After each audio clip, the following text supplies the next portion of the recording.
the boy who grew through the dirt. They laughed. Not all of them out of malice. Some laughed because everyone else did. Some laughed because they didn't know what else to do. Some laughed to hide their own fear of being next. It happened on a crisp spring morning, the courtyard of Alder Ridge High alive with the usual teenage noise. The assembly had just started, with the principal standing at the front, a microphone clipped to his collar, and a gleam in his eye that didn't quite reach his smile. Behind him sat the staff, stern-faced teachers, nervous aides, and an assistant principal who kept checking his watch. The student body filled the lawn in rows, heads turning, whispering, laughing softly. And right there, in front of them all, Principal Carter Langley called out a name. Elijah Mendez. "Come up here, son." The crowd shifted. Elijah stood slowly. He was tall and lean, wearing a faded denim shirt with the collar still slightly frayed. His hair was neatly combed, his hands in his pockets, his eyes steady. A few kids chuckled as he walked. They always did. Elijah wasn't one of them. He didn't dress like them, didn't talk like them, and most importantly, he didn't try to be like them. The son of a farm worker who never missed a shift, Elijah knew how to keep quiet and carry heavy things, tools, burdens, silence. Langley stood with a wide grin, one hand behind his back. As Elijah approached, the principal turned to the crowd. "Everyone, a little appreciation for Elijah here," he said with mock cheer. "He's been working hard, real salt of the earth type. So we thought we'd honor that." Before Elijah could step aside, Langley reached behind the podium and pulled out a metal bucket. Without warning, he hoisted it over Elijah's head and turned it over.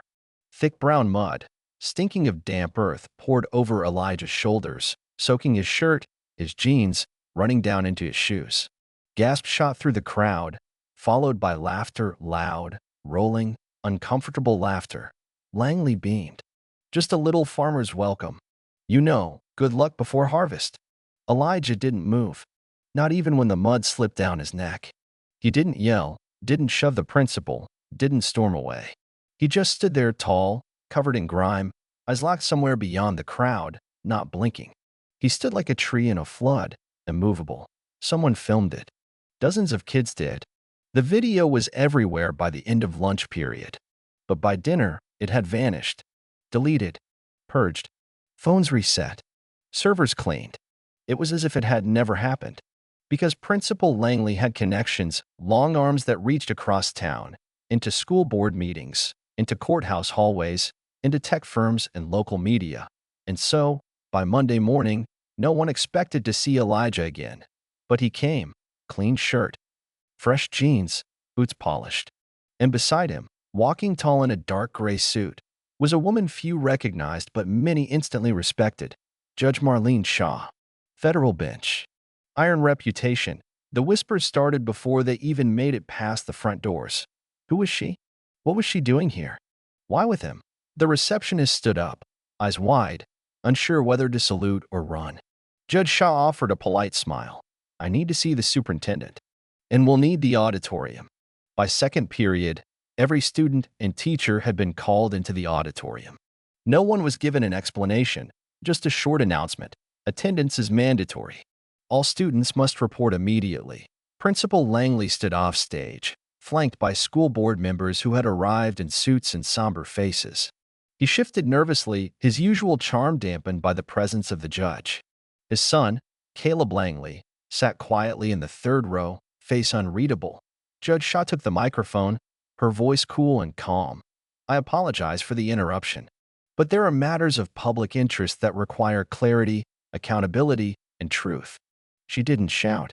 She didn't accuse. She just began to speak. She told the audience that she had once lived in Alder Ridge, that she had known Elijah's mother, a brilliant woman who had died in a car accident 10 years earlier, that the accident had nearly destroyed the Mendez family, that the property Elijah's father farmed on had nearly been repossessed because of zoning changes initiated by none other than Carter Langley, and that, recently, new evidence had come to light. Judge Shaw called forward students. One by one, they came. First, a sophomore who testified how Elijah was locked out of the science club despite qualifying academically. Then a janitor who spoke softly about how security tapes mysteriously vanished anytime something inconvenient happened. A teacher stepped up and confirmed her gray book had been changed once, twice more. A guidance counselor admitted Elijah's scholarship recommendation letter had been blocked by the administration. And then came the moment no one expected. Caleb Langley stood. The principal's son. He walked to the microphone, hands trembling. Eyes fixed ahead. Silence rippled across the room. Langley's face turned to stone. "I was a coward," Caleb said, voice rough. "I let it happen. I watched my father forge documents, delete footage, manipulate staff. And I stayed quiet. Because I was afraid." A gasp broke in the crowd. Caleb looked at Elijah, then back to the audience, afraid that if I ever tried to be who I wanted to be, I wouldn't measure up to him. Elijah was everything I pretended to be. Smart, brave, honest. No one moved. Not even the teachers. Langley didn't speak. Couldn't.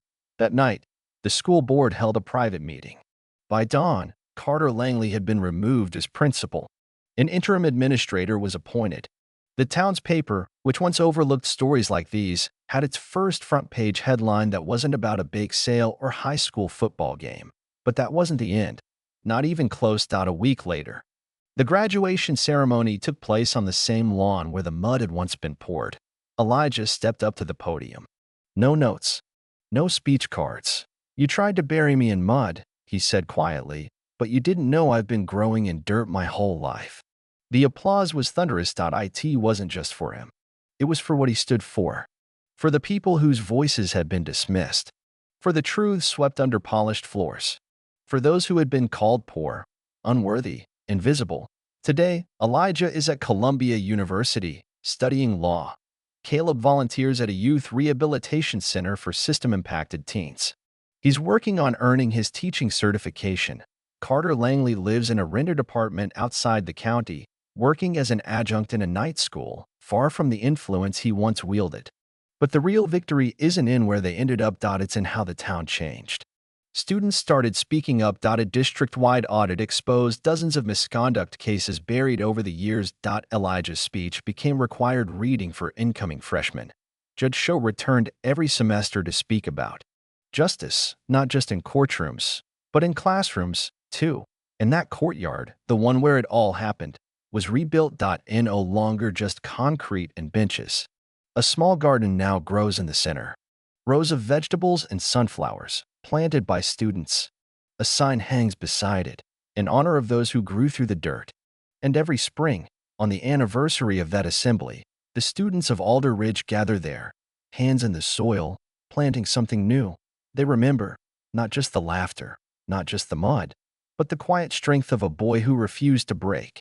The boy who grew into a force of change and made everyone else grow with him.